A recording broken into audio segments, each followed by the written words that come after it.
زمانے میں ہوگا نا ایسا ولی منبع ولایت ہے مولا علی ایدنا بأحمد ارسلہ ممجدا ارسلہ محمدا صلو علیہ دائما صلو علیہ سرمدا۔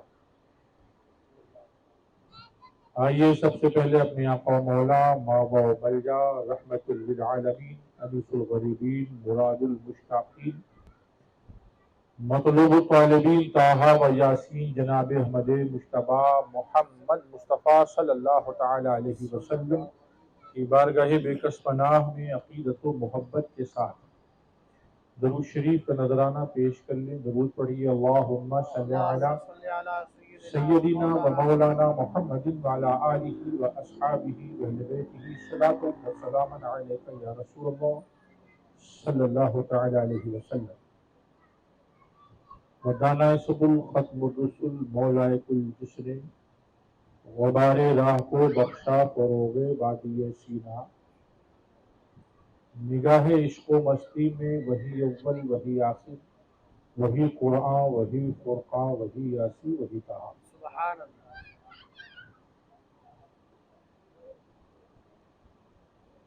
اسٹیج پہ تشریف فرما علماء کرام اور ہمارے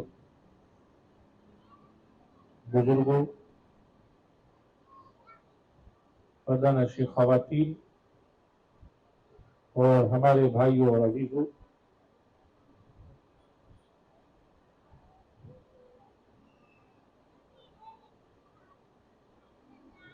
یہ فقیر تھوڑی دیر کے لیے حاضر آیا ہے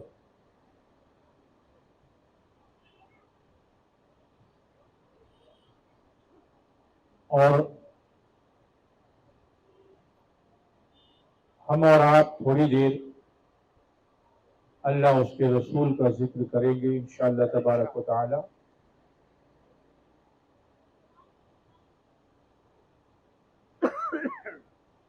اللہ نے ہم تمام لوگوں کو اپنے نبی کریم صلی اللہ علیہ وسلم کی امت میں بنایا۔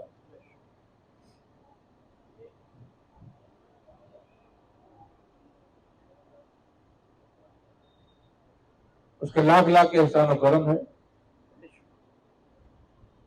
کہ اللہ نے اپنی توحید عطا فرمائی کہ ہم لوگ توحید والے ہیں، نبی کی رسالت ماننے والے ہیں، اور الحمدللہ پوری دنیا میں ان بزرگوں اور خانقاہوں کی تاریخ 1450 سال پہ محیط ہے۔ یہ کوئی 50 سال یا 100 سال کی بات نہیں۔ اسلام کی جو مین اسٹریم ہے یہی بزرگان دین، صوفیاء کرام اور یہ خانقاہ ہے۔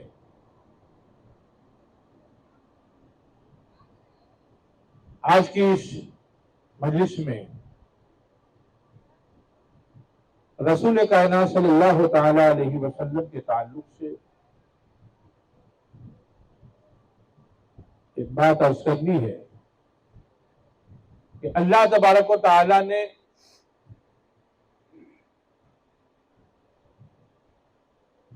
ہمیں پوری زندگی گزارنے کا طریقہ عطا فرمایا، قرآن کی شکل میں، احادیث کریمہ کی شکل میں۔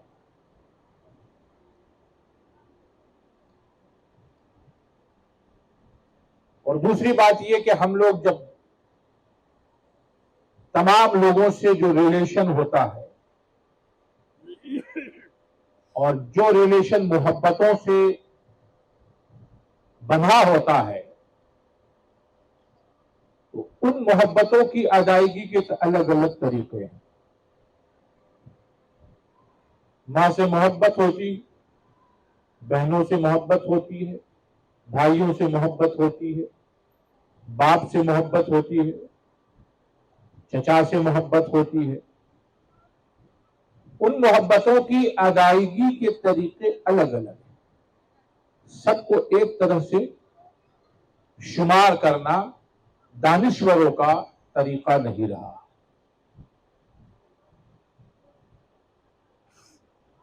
جب ہم نے کلمہ پڑھا لا الہ الا اللہ محمد الرسول اللہ، تو پہلا حصہ ہے لا الہ الا اللہ، دوسرا حصہ ہے محمد الرسول اللہ۔ لا الہ الا اللہ میں اللہ کی توحید ہے کہ اللہ کے علاوہ کوئی معبود نہیں، کوئی پوجے جانے کے لائق نہیں۔ تو اللہ سے جب ہم کو اللہ کے رسول صلی اللہ علیہ وسلم نے اللہ تبارک و تعالی کو پہچنوایا کہ یہ اللہ ہے جس نے ہمیں پیدا فرمایا،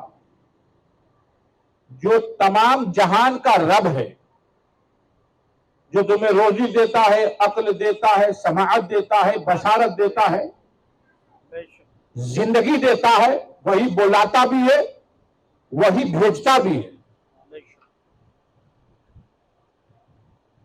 تو جب یہ صفتیں سنا ہم نے اور نبی پاک صلی اللہ علیہ وسلم سے خدا کی معرفت ہم نے سیکھی، تو ظاہر سی بات ہے کہ جب خدا کی صفات سنی ہم نے کہ ہم جیسے بھی رہیں خدا ہمیں روزی دے رہا ہے، ہم اس لائق نہیں کہ ہمیں اتنا عطا فرمائے، پھر بھی وہ دے رہا ہے، حیات دے رہا ہے، صحت دے رہا ہے، روزی دے رہا ہے، تو محبت ہو جاتی ہے۔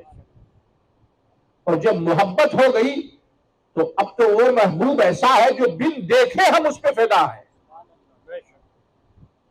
ہم اس کو پکڑ نہیں سکتے۔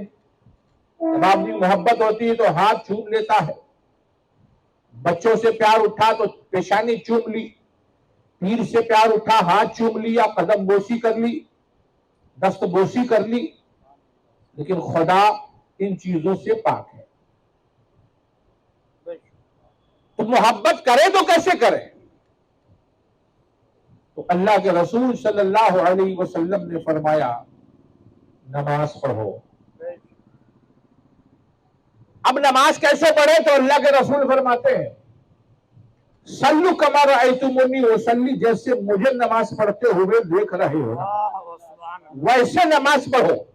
کبھی اس کی بارگاہ میں کھڑے ہو جاؤ، کبھی اس کی بارگاہ میں جھک جاؤ، کبھی اپنے آپ کو پورے طور پہ زمین پہ رکھ کے سجدے میں سر رکھ دو اور اپنے آپ کو فنا کی صورت بنا لو۔ فنا کیا ہے؟ زمین میں اپنے آپ کو ملا دیا اور یہ کہا ہے خدا یہ میرا وجود تیری بارگاہ میں کچھ بھی نہیں ہے۔ تو جب آدمی سجدے میں جاتا ہے تو اللہ کے رسول فرماتے خدا کے سب سے زیادہ کوئی بندہ قریب ہوتا ہے تو وہ ہوتا ہے جو حالت سجدہ میں ہو۔ تو محبتوں کی ادائیگی کا طریقہ اللہ کے رسول فرماتے ایسے کرنا ہے، کبھی کھڑے ہو جاؤ، کبھی رکوع میں چلے جاؤ، کبھی اپنے آپ کو زمین سے لگا کر کے فنا کی کیفیت پیدا کرو کہ ہم خاک ہیں، خاک ہی ماوا ہے ہمارا، خاکی تو وادم جدیالہ ہے ہمارا، ہم مٹی سے منہا خلقناکم اسی سے پیدا ہوئے ہیں اور اسی میں جائیں گے، اسی سے نکالے جائیں گے، لہذا ہم مٹی میں اپنے آپ کو ملا رہے تیری بارگاہ میں۔ تو رب تبارک و تعالی پھر اس کو نوازتا ہے اور اس کو اپنا قریب کر لیتا ہے، اپنا نزدیک کر لیتا ہے، اپنا محبوب کر لیتا ہے۔ خدا کی محبت کی ادائیگی کا طریقہ اللہ کے رسول بتا رہے ہیں۔ ویسے یہ تو تفصیل ہے، لیکن یہ بھی ہے کہ اللہ کے رسول صلی اللہ علیہ وسلم جن کے بارے میں خدا فرما رہا عزیز علیہ ما عنتم حریص علیکم، کہ تم جب پریشان ہوتے ہو تو میرے نبی پریشان ہو جاتے ہیں۔ اے لوگوں تم میرے حبیب کو پہچان نہیں رہے ہو، تم پریشان ہوتے ہو نا، تو میرے نبی پریشان ہو جاتے، میرے حبیب پریشان ہو جاتے۔ تو اے میرے بھائیوں، میرے عزیزوں، میرے بزرگوں، میری ماں اور بہنوں، یاد رکھو جب تم نے کلمہ پڑھا ہے لا الہ الا اللہ محمد رسول اللہ صلی اللہ علیہ وسلم. تو اب نبی سے ایسا رابطہ اور واسطہ ہو گیا ہے کہ گزرتی تم پہ ہے، خبر نبی کو ہوتی ہے. گزرا کرے پسر پدر کو خبر نہ ہو، ممکن نہیں کہ خیر بشر کو خبر نہ ہو. ہم پہ گزرتی ہے، ہم سمجھتے ہیں ہم پہ گزر رہی ہے، ارے تم پہ گزر رہی ہے. اگر نبی کے کلمہ پڑھنے والے اور ماننے اور چاہنے والے ہو، ان کے طریقے پہ چلنے والے، تو یقین جانو اللہ فرماتا ہے عزیز علیہ ما عنتم، تم پریشان ہو گئے، بیمار ہو گئے تو پریشان ہوئے ہو، قرض میں ڈوبے ہو تو پریشان ہو گئے ہو، تمہارے معاملات سخت ہو گئے تو پریشان ہو رہے ہو. تو تم کو خبر اپنی تو ہے، لیکن تم سے زیادہ خبر نبی کائنات صلی اللہ علیہ وسلم. نعرے تکبیر، نعرے رسالت، نعرے رسالت، علماء اہل سنت، نعرے تکبیر. تو یہ مت سمجھیے یہ ضرورت کیوں ہے نبی پاک صلی اللہ علیہ وسلم. وہ کہہ گئے سرکار نے دین عطا فرمایا اور آپ کا وصال ہو گیا. نہیں، کل بھی ضرورت تھی نبی کی، آج بھی ضرورت ہے. تمہارا باپ تم سے محبت کرے تو وہ اپنا، تمہاری ماں تم سے محبت کرے تو وہ اپنی ہے، تمہارا بھائی تم سے محبت کرے تو وہ اپنی. مگر ایک بات یاد ہے کہ کبھی باپ بھی منہ پھیر لیتا ہے، کبھی ماں بھی منہ پھیر لیتی ہے، کبھی چچا منہ پھیر لیتا ہے، کبھی بھائی منہ پھیر لیتا ہے. لیکن یقین جانو تمہارا ایمان اگر درست ہوگا تو کبھی بھی نبی تم سے منہ نہیں پھیرے گی. کیوں؟ وہ اللہ فرما رہا عزیز علیہ ما عنتم، تم بے چین ہوتے ہو، پریشان ہوتے ہو، تو میرا نبی میرے حبیب تمہارے لیے پریشان ہو جاتے ہیں، تمہارے لیے پریشان ہو جاتے ہیں. اگر تمہارا رابطہ صحیح ہے تو یقین جانو وہ تمہارے لیے دعا بھی کرتے ہیں. تم اچھے ہو گئے، نبی خوش ہو گئے. تمہاری پریشانی ہوئی تو نبی پریشان ہو گئے. تو اتنا عظیم محسن، وہ بھولنے والی بات ہے، وہ ذات کبھی بھولنے والی نہیں ہے. وہ ہمیشہ نگرانی فرما رہے ہیں. اللہ کے رسول فرماتے ہیں کہ تمہارے اعمال میری بارگاہ میں صبح میں پیش ہوتے ہیں، شام میں پیش ہوتے ہیں. جب اعمال اچھے ہوتے ہیں تو اللہ کے رسول دیکھ کے خوش ہو جاتے ہیں. میرا فلاں امتی اتنا اچھا ہے، وہ نمازی ہے، وہ روزے دار ہے، وہ جھوٹ سے بچتا ہے، وہ غلط کاموں سے بچتا ہے، وہ میرے راستے پہ چل رہا ہے تو خوش ہو گئے. اور اگر ہم سے گناہ ہوتا ہے تو یقین جانیے اللہ کے رسول کے دل کو تکلیف ہوتی ہوگی. یہ میری امت کہاں جا رہی ہے؟ یہ گناہ کر رہی ہے، یہ بے حیائی کر رہی ہے، یہ جھوٹ بول رہی ہے، یہ تمام چیزوں برائیوں میں ڈوب رہی ہے. میری ماں اور بہنوں اور میرے بھائیوں، یاد رکھو، اگر کوئی بچی بے حیائی کرتی ہے اور وہ کلمہ پڑھنے والی ہے تو تکلیف تم کو ہو نہ ہو، میرے نبی کو تکلیف ہوتی ہے. تم غلط چلتے ہو، اللہ کے رسول کو تکلیف ہوتی ہے. تم اچھا کرتے ہو تو رسول کائنات خوش ہوتے. تو اب اتنی عظیم شخصیت، اتنی محبتوں والی شخصیت، ایسی عظیم ذات جو ہمارے دکھوں میں دکھی ہو جائے، ہماری خوشی میں خوش ہو جائے. آج کے اس دور میں اور قسم پرسی کے عالم میں ایسی دنیا داری میں کون ہے جو ہماری خوشی میں خوش ہو جائے؟ آج کل لوگ تو کہتے ہیں کہ لوگ پریشان، اپنی خوشی اپنی پریشانی سے پریشان نہیں، دوسروں کی خوشی سے پریشان ہے. یہ منع کیا اللہ کے رسول نے، حسد نہیں کرنا، جلن نہیں کرنا. ہاں اگر تمہاری خواہش ہے تو نیک کام میں تم بھی آگے بڑھو. وہ 10 کما رہا دنیا میں بھی، اگر 10 کما رہا تم 100 کما کے دکھاؤ. وہ 10 غریبوں کو بانٹتا ہے، کھلاتا ہے، تم 100 کو کھلا کے دکھاؤ. وہ 10 رکعت نماز پڑھتا ہے، تم 100 رکعت نماز پڑھ کے دکھاؤ. وہ 5 وقت پڑھتا ہے، تم 5 وقت کے ساتھ تہجد بھی پڑھ کے دکھا دو، اشراق بھی پڑھ کے دکھا دو، چاشت بھی پڑھ کے دکھا دو. جو مسنون نمازیں شب بیداری کر کے نمازیں ادا کر کے دکھا دو. یہ تو اس چیزوں میں تم مقابلہ کر سکتے ہو تو کرو. لیکن کوئی آگے بڑھ رہا ہے یہ سوچ رہے کہ اس کی یہ کم ہو جائے، ہم بڑھ جائیں، یہ طریقہ اسلام میں جائز نہیں. اللہ کے رسول فرماتے حسد نیکیوں کو ایسے کھا جاتی ہے جیسے آگ